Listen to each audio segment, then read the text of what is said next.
नमस्कार, आपण पाहत आहात बहुजन हिताय न्यूज, जनसामान्यांचा बुलंद आवाज।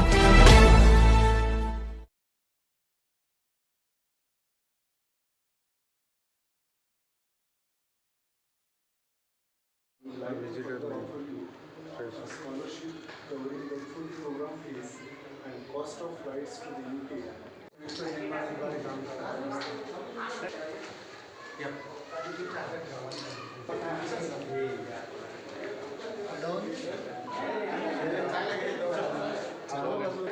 आम्हाला सगळ्याला पुढे करतात आणि ते मागे राहतात प्रत्येक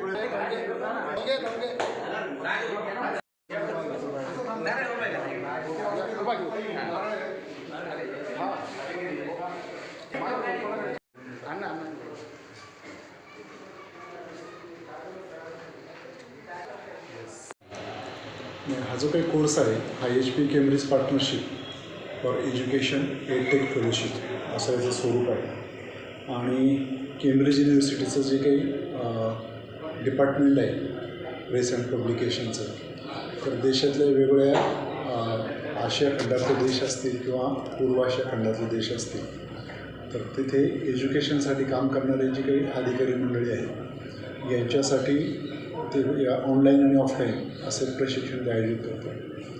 आणि जवळपास एक देशाचा एक प्रतिनिधी त्यामध्ये असतो। भारताचे मात्र यावेळेला 4 प्रतिनिधी आहेत।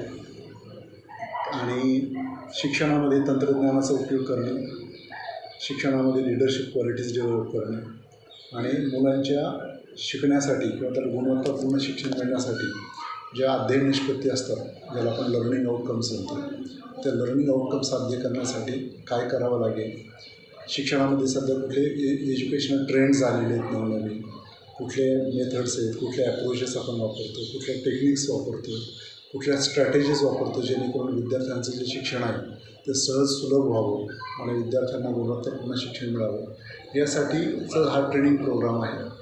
आणि या ट्रेनिंगसाठी माझं त्या ठिकाणी नंबर लागलेला आहे। खरं म्हणजे या ट्रेनिंगच्या बाबतीत मला काही माहिती नव्हती, परंतु आमच्या खात्याचे जे प्रधान सचिव आहेत आदरणीय रणजितसिंह देओल साहेब, त्यांनी मला कल्पना दिली होती की केम्ब्रिजच्या वतीनं आपल्याला नायर म्हणून कॉन्टॅक्ट करतील, ते आपल्याला डिटेल्स देतील आणि आपण तिथे अप्लाय करावं। नंबर लागेल ना लागेल, परंतु अप्लाय करून बघा आपण। आणि मग मी त्या ठिकाणी अप्लाय केला होता। आता माझ्यासारखे अशा असंख्य लोकांनी त्या ठिकाणी अप्लाय केलेलं असेल। त्यांनी काही सिलेक्टेड लोकांना एक प्रश्नावली पाठवली होती। ते प्रश्नावलीमध्ये आपले सगळे एज्युकेशनल बॅकग्राऊंड, क्वालिफिकेशन, आपण शिक्षणामध्ये आतापर्यंत काय काम केलेलं आहे, भविष्यात काय करण्याची इच्छा आहे, अशी साधारणतः माहिती त्यांनी त्यामध्ये घेतलेली होती।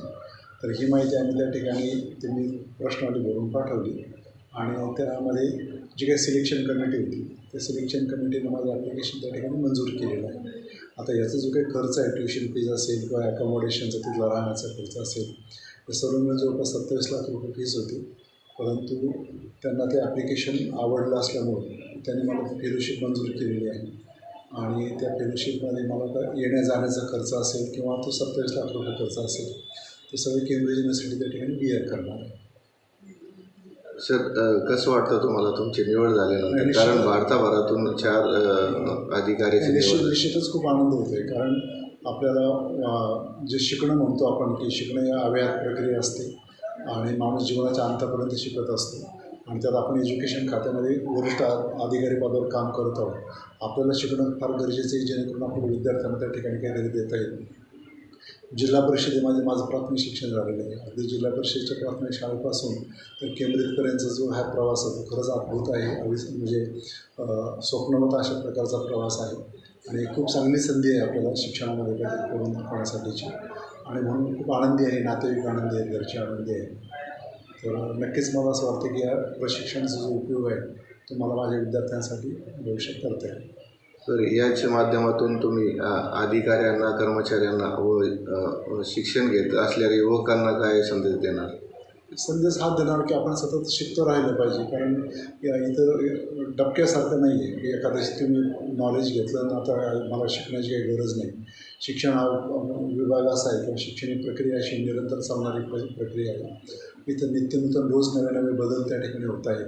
कालचं सॉफ्टवेअर आज शिळं होत आहे।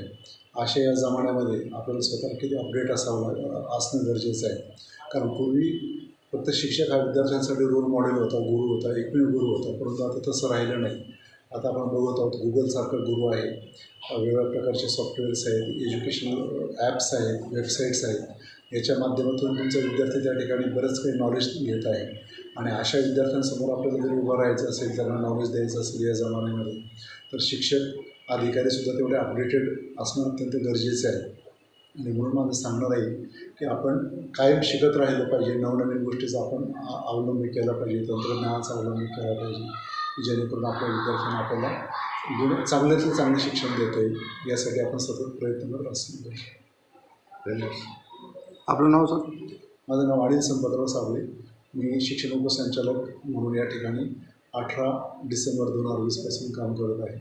आणि आपल्या छत्रपती संभाजीनगर विभागाच्या अंतर्गत छत्रपती संभाजीनगर, जालना, बीड, परभणी, हिंगोली असे 5 जिल्हे येतात. 1ली ते 12वीच्या जवळपास 14,500 पेक्षा जास्त शाळा या विभागामध्ये आहेत.